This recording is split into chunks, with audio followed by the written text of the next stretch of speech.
Σήμερα μας φιλοξενεί ο Αντιπρόεδρος της Εθνικής Αρχής Ενέργειας και Υδάτων και Πρόεδρος του Κλάδου Αποβλήτων, καθηγητής Κωνσταντίνος Αραβώσης. Μαζί του θα συζητήσουμε για την πορεία της διαχείρισης των αποβλήτων στη χώρα μας και ποιος είναι ο ρόλος της αρχής στην οποία βρίσκεται πάνω στην ορθολογική αντιμετώπιση του προβλήματος. Κύριε Αραβώση, χαίρομαι που μας δεχθήκατε. Ελπίζουμε να γίνει μια αρκετά ενημερωτική συζήτηση σχετικά με τα θέματα με τα οποία ασχολείστε. Καταρχήν θα ήθελα να συζητήσουμε, διαβάζοντας πρόσφατες συνεντεύξεις και δηλώσεις, ότι η αρχή προωθεί την εμπέδωση της αρχής ο ρηπαίνων πληρώνει. Είναι κάτι το οποίο συζητείται πάρα πολλά χρόνια και προφανώς δείχνει ότι είναι σε μια σωστή βάση. Με ποιο τρόπο πρόκειται να κινηθείτε? Ποια είναι τα βήματα που χρειάζεται να γίνουν για να λειτουργήσει αυτή η διαδικασία? Ευχαριστώ πολύ κύριε Ζευγίτη, καταρχήν για το ότι με προσκαλέσατε να μιλήσουμε μαζί εκ μέρους του Water and Waste και βέβαια απαντώντας στο πρώτο ερώτημα, το οποίο είναι κρίσιμο, αναφέρεται στην ανταποδοτικότητα, δηλαδή στο ότι ο καθένας θα πρέπει να πληρώνει αυτά που του αναλογούν, ξεκινώντας από τον ίδιο τον πολίτη, ο οποίος θα πρέπει στα δημοτικά τέλη να πληρώνει ακριβώς το πραγματικό κόστος της διαχείρισης των απορριμμάτων που του αναλογεί και όχι παραπάνω, αλλά ούτε και λιγότερο, προχωρώντας στους Δήμους που θα πρέπει να χρεώνονται από τους ΦΟΔΣΑ, τους φορείς διαχείρισης των αποβλήτων που λειτουργούν και τα εργοστάσια διαχείρισης απορριμμάτων, το σωστό τιμολόγιο. Θα πρέπει η ΦΟΔΣΑ και όλα τα εργοστάσια να έχουμε πλήρη άποψη κοστολόγησης, δηλαδή πόσο κοστίζει η δουλειά που κάνουν, και αυτό ακριβώς θα χρεώνουν και στους Δήμους που θα τους μεταφέρουν τα απόβλητα, και βέβαια όλο το σύστημα από τον πολίτη μέχρι την τελική διαχείριση και την αξιοποίηση των αποβλήτων θα πρέπει να βασίζεται σε αυτή την αρχή. Εμείς λοιπόν, σαν Ρυθμιστική Αρχή Αποβλήτων, Ενέργειας και Υδάτων, μόλις αναλάβαμε εδώ και 1,5 χρόνο, το πρώτο που κοιτάξαμε είναι αυτό. Είναι πολύ σημαντικό. Ξεκινήσαμε να συγκεντρώνουμε μία σειρά δικτών, που είναι και οι δείκτες που διαγράφει η νομοθεσία για την πιστοποίηση των φορέων διαχείρισης των αποβλήτων, και αν θέλετε μετά μπορούμε να μιλήσουμε γι' αυτό, που είναι δείκτες ποσοτικοί και ποιοτικοί για το κάθε ρεύμα αποβλήτων, δείκτες για την ανακύκλωση, δείκτες για το ποσοστό ανακύκλωσης, το ποσοστό διαχείρισης βιοαποβλήτων, όλους δηλαδή τους δείκτες και ποιοτικούς δείκτες. Αλλά βέβαια και οικονομικούς δείκτες σε σχέση με το κόστος, αυτό που ανέφερα προηγουμένως, το πραγματικό κόστος μέσα από τα εργοστάσια και των ΦΟΔΣΑ, των φορέων διαχείρισης των αποβλήτων, για την διαχείρισή τους, αλλά θα κατέβουμε και πιο κάτω. Σε πρώτη φάση συζητάμε για τους ΦΟΔΣΑ, σε δεύτερη φάση θα συζητήσουμε για τους οργανισμούς τοπικής αυτοδιοίκησης, που και εκεί σιγά σιγά θα συγκεντρώνουμε δείκτες. Τώρα θα κάνουμε αυτά χειροκίνητα, η σκέψη και το ζητούμενο είναι όλα αυτά να συγκεντρώνονται σε μια πλατφόρμα, όπου στην αρχή χειροκίνητα θα ανεβαίνουν τα στοιχεία από τον κάθε υπόχρεο, διότι είναι υποχρεωμένοι να μας τα δίνουν αυτά, και στη συνέχεια αυτό θα γίνεται και αυτόματα. Αυτό είναι το ζητούμενο, θα πάρει ένα χρονικό διάστημα, αλλά κάποια στιγμή αυτό θα γίνεται. Οπότε έτσι θα έχουμε αυτό που λέμε παρατηρητήριο κυκλικής οικονομίας. Θα φαίνεται η ανταποδοτικότητα. Εμείς αυτό που κάνουμε τώρα είναι, έχουμε ξεκινήσει και εκπονούμε μία μελέτη για το σύστημα πληρώνω όσο πετάω, επίσης πάρα πολύ σημαντικό. Είναι ξεκάθαρο ότι θα πρέπει να δίδονται κίνητρα οικονομικά στα πλαίσια αυτής της ανταποδοτικότητας σε όλους τους συμμετέχοντες στη διαχείριση των στενών αποβλήτων, όλους τους εμπλεκόμενους, και κυρίως τα κίνητρα αυτά να είναι ανταποδοτικά και να βασίζονται στη δικαιοσύνη και στη διαφάνεια. Άρα εδώ εμείς θα βγάλουμε μετά, όταν ολοκληρωθεί η μελέτη μας, ένα κανονισμό για την τιμολόγηση και την κοστολόγηση για τους δήμους, αλλά και για τους μεγάλους παραγωγούς, αλλά και για τους παραγωγούς χορέκα, την εστίαση δηλαδή και τα ξενοδοχεία. Σε συνεννόηση το κάνουμε αυτό και με το Υπουργείο Περιβάλλοντος και Ενέργειας, προκειμένου άμεσα να μπορούν να βγάζουν τιμολόγια δίκαια προς τους πολίτες, αλλά δίκαια βέβαια και για όλους τους εμπλεκόμενους. Αυτά τα δύο είναι κάποια άμεσα ζητούμενα για το κλάδο μας και πιστεύουμε ότι ιδιαίτερα με τη μελέτη των δικτών που θα την δημοσιοποιήσουμε και θα φαίνονται οι δείκτες άμεσα σε ένα report δικτών εντός του πρώτου εξαμήνου, μέχρι τον Ιούνιο έχουμε προγραμματίσει να βγει αυτό το report δικτών, θα φαίνεται ο κάθε φώτσα τι αποτελέσματα έχει με βάση τους δείκτες και έτσι θα υπάρχει και μία έμεση ανταμοιβή για κάποιον ο οποίος προάγει τους δείκτες του, π.χ. την ανακύκλωση. Αλλά δεν είναι ο σκοπός μόνο να ανεβαίνει η ανακύκλωση, να ανεβαίνει και η εκτροπή. Αυτό θα φαίνεται μέσα από τους δείκτες. Στην αρχή η μελέτη αυτή των δικτών θα έχει αρκετές ελλείψεις, δηλαδή είναι πάρα πολύ δύσκολο και εκεί έγκυται και το μυστικό της επιτυχίας να συγκεντρώνουμε τα στοιχεία και παντού να υπολογίζονται με τον ίδιο τρόπο. Αυτό είναι το ζητούμενο, θα βγάλουμε οδηγίες και γι' αυτό, σιγά σιγά δηλαδή θα βελτιωνόμαστε και κάποια στιγμή θα έχουμε ένα παρατηρητήριο ψηφιακό όπως ανέφερα, το οποίο θα έχει όλους τους δείκτες και θα φαίνεται και πού βρίσκεται ο καθένας σε σχέση με τις επιδόσεις του και μάλιστα ήδη σε συνεργασία με το Εθνικό Μετσόβιο Πολυτεχνείο μέσω μιας προγραμματικής αναπτύσσουμε και μια μεθοδολογία βαθμολόγησης των ΦΟΤΣΑ με βάση τους δείκτες τους και πέραν του ότι θα πιστοποιούνται οι ΦΟΤΣΑ θα μπορούμε να βλέπουμε και μια βαθμολογία που θα είναι ενδεικτική, δηλαδή η πιστοποίηση θα γίνεται εφόσον πιάνουν το 5 ας πούμε, το ελάχιστο. Αλλά από εκεί και πέρα όσο καλύτερος είναι κάποιος στους δείκτες τους οποίους παρακολουθούμε, τόσο καλύτερη θα είναι και η βαθμολογία του και αυτό θα είναι ένα έμεσο κίνητρο. Από αυτά που είπατε προκύπτουν και δύο ερωτήσεις σύντομες. Πότε βλέπετε να είναι έτοιμη η μελέτη που είπατε για το πληρώνω όσο πετάω?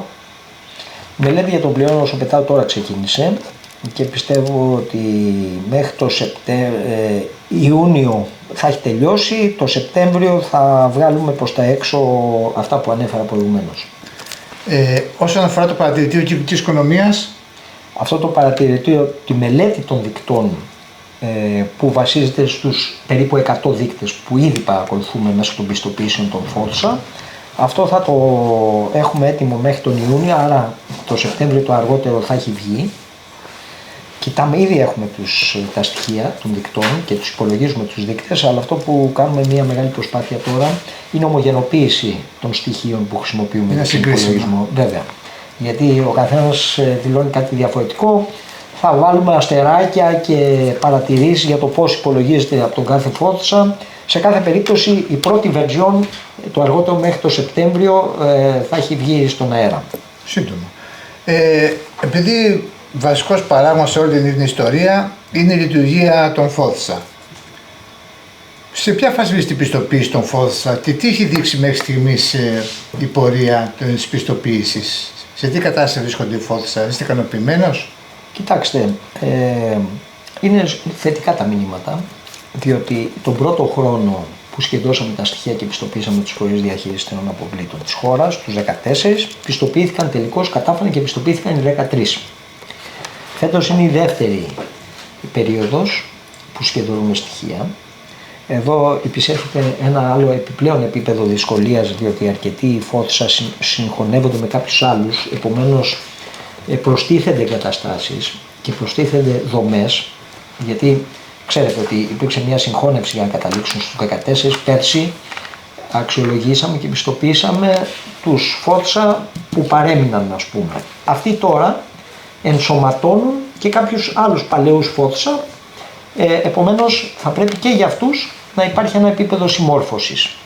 Είμαι αρκετά αισιόδοξος και πιστεύω ότι θα καταφέρουν τελικά και όλοι οι ΦΟΤΣΑ να συμμορφωθούν εντός του έτους, για αυτό το έτος, και πρέπει να πω ότι αυτό να το πούμε.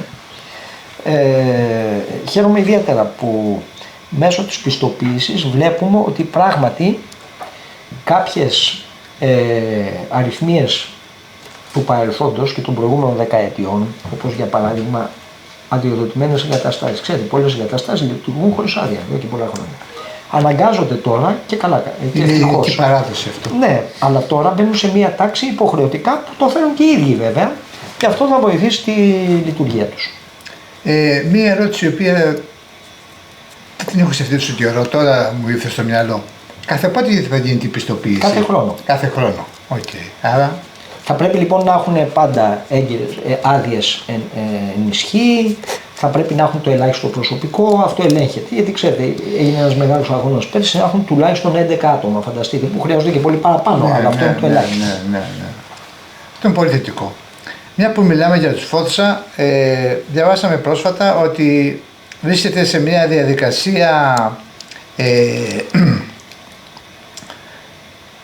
δημιουργίας ένας οδηγός για την αξιολόγηση διαχειριστικής ικανότητας των Φόθσα. Τι ακριβώς είναι αυτό και σε τι θα χρησιμεύσει? Ήδη υπάρχει αυτός ο οδηγός, μπορείτε να τον βρείτε στην ιστοσελίδα μας, τον εκπονήσαμε μάλιστα in-house με δικές μας δυνάμεις. Στην πραγματικότητα είναι ο οδηγός ο οποίος η πιστοποίηση αναφέρεται σε συγκεκριμένους δείκτες και συγκεκριμένα στοιχεία, τα οποία όλα αυτά θα διασφαλίζουν ένα επίπεδο, μια επάρκεια λειτουργίας και οικονομικά και διοικητικά και σε σχέση με το επενδυτικό του σχέδιο και σε σχέση βέβαια με την παρακολούθηση διαφόρων δικτών οικονομικών και τεχνικών. Αυτά όλα εμείς τα είδαμε σε ένα ευρύτερο όριο χρονικό. Τι θα πρέπει να έχει ένας ιδεατός Φόθσα, δηλαδή πού πρέπει να φτάσει για να πούμε ότι έχει το βέλτιστο επίπεδο. Πέρσι λοιπόν που ήταν η πρώτη εκδοχή του οδηγού αυτού της διαχειριστικής επάρκειας, εδώ είπαμε το πού πρέπει να πάνε με βάση κάποιους άξονες. Θα βγάλουμε δεύτερη version, δεύτερη εκδοχή φέτος, που θα είναι και πιο συγκεκριμένο και κάθε χρόνο θα το συγκεκριμενοποιούμε. Άρα λοιπόν θα υπάρχει μια ανανέωση των προτύπων, ας πούμε, ακριβώς, τα οποία θα πρέπει να τηρούν οι Φόθσα ώστε να είναι μέσα στις προδιαγραφές που χρειάζονται για να παίρνουν την ετήσια πιστοποίηση. Και όχι μόνο αυτό, αυτό είναι το που πρέπει να φτάσουν σε ιδεατό σημείο.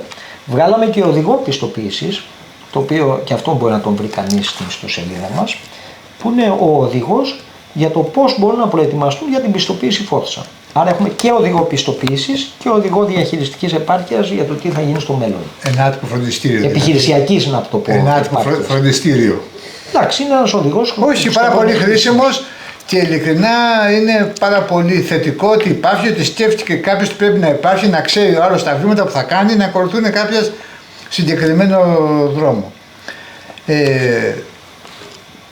Επειδή μιλάμε τώρα, είναι πολύ στην επικαιρότητα το θέμα της ενεργειακής αξιοποίησης των αποβλήτων στη χώρα μας. Πώς βλέπει η αρχή αυτή τη δυνατότητα?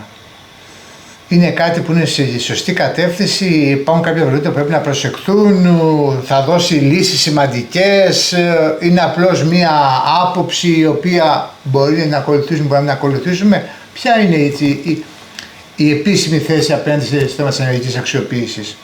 Καταρχήν να πούμε ότι η αρχή έχει εκπονήσει και μάλιστα in-house δύο σημαντικά papers, να το πούμε, τα οποία δεν είναι επιστημονικά μόνο, αλλά είναι εφαρμοσμένα. Έτσι, είναι εφαρμοσμένα. Το ένα, και θα έρθω στην ενεργειακή αξιοποίηση, αφορά το καινούριο Circular Economy Plan.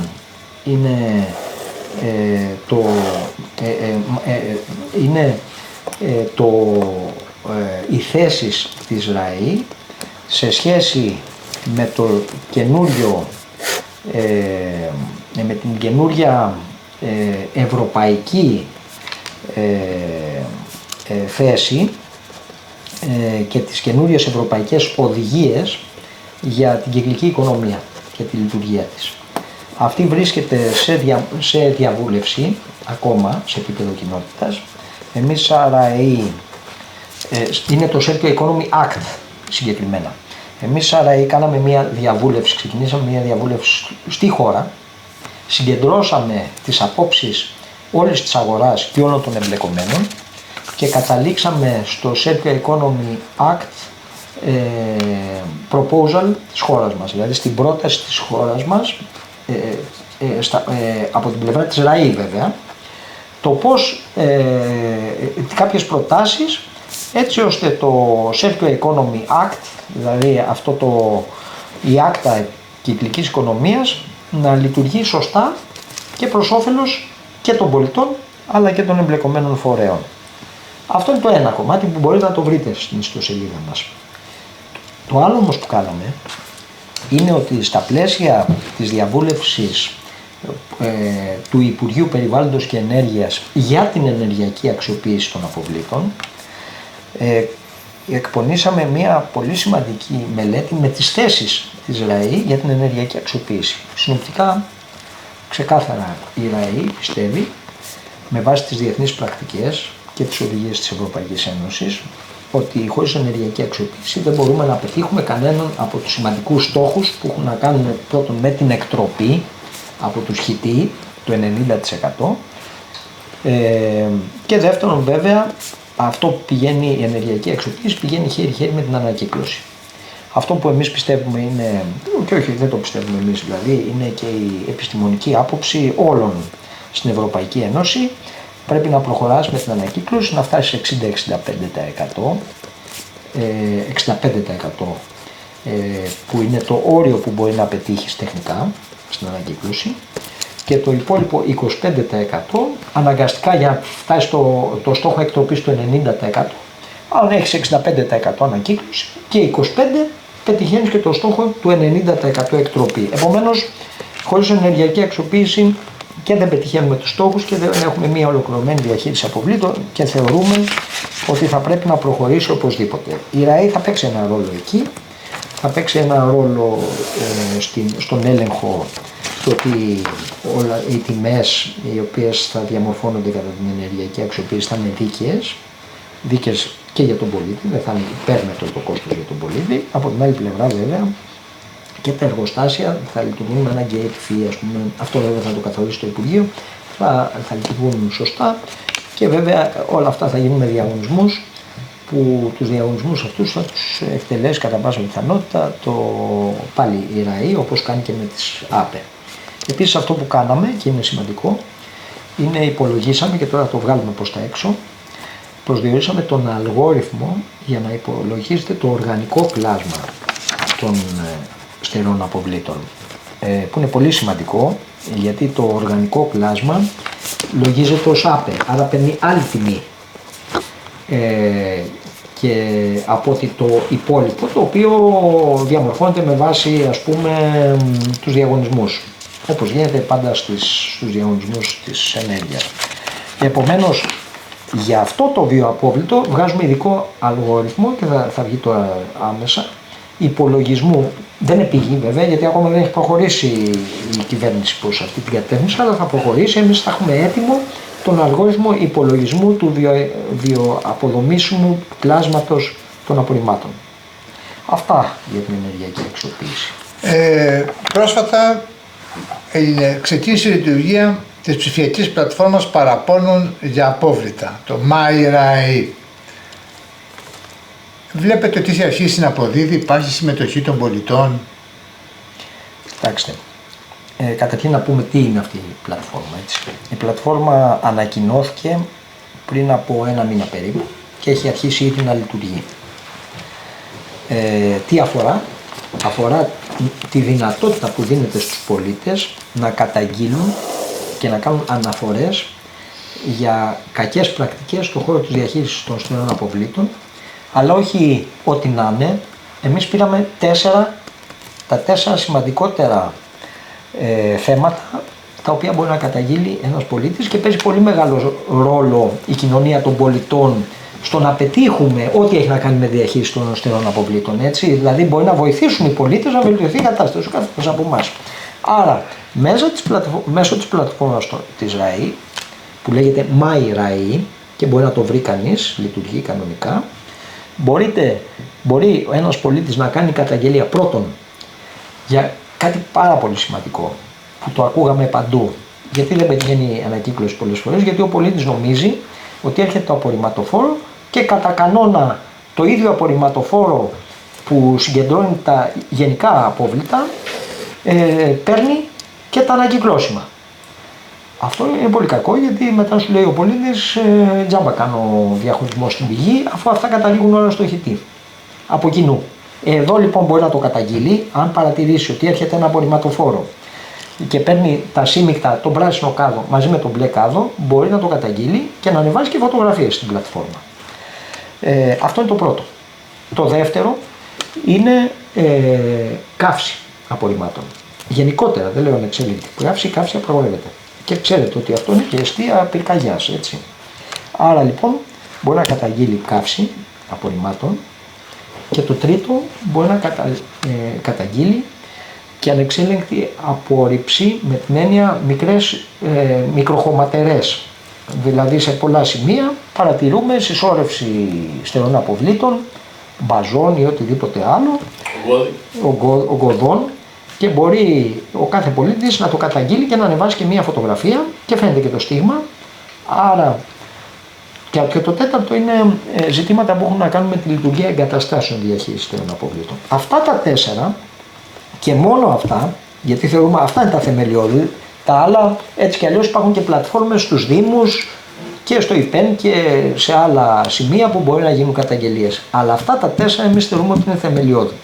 Και επειδή η ΡΑΗ είναι εποπτεύων φορέας όλου του πλαισίου διαχείρισης των αποβλήτων, θα πρέπει να επιληφθεί των σημαντικών ζητημάτων που φυσικά μόλις ανεβαίνουν στην πλατφόρμα αυτόματα πηγαίνουν στον αντίστοιχο Δήμο με αυτόματο τρόπο.